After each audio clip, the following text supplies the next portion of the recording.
Scores of protesters gathered in Cape Town, South Africa, are skeptical about US President Donald Trump's peace plan for Palestine, which came into effect on October 10th.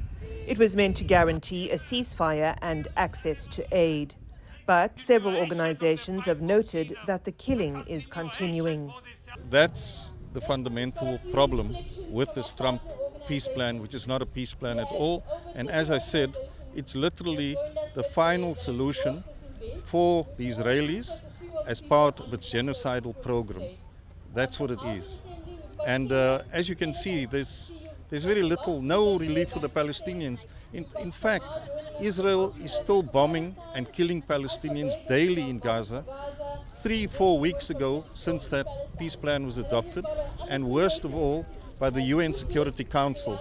That was a huge setback, not just for the Palestinians, but for humanity as a whole. It sets an extremely bad precedent.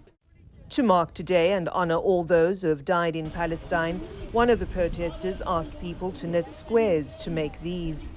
In 5 weeks, they collected 2,000 squares and will continue to collect them to keep the plight of the Palestinians in the hearts and minds of South Africans. We were inspired by an Irish organization called Craftivism for Palestine, and they've been working on a similar quilt for many months. When they started out, each square of the quilt, which is about 15 by 15, represented 10 children killed by Israel.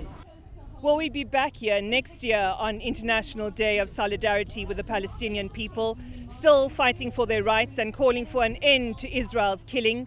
Or will we be returning to celebrate a truly free Palestine?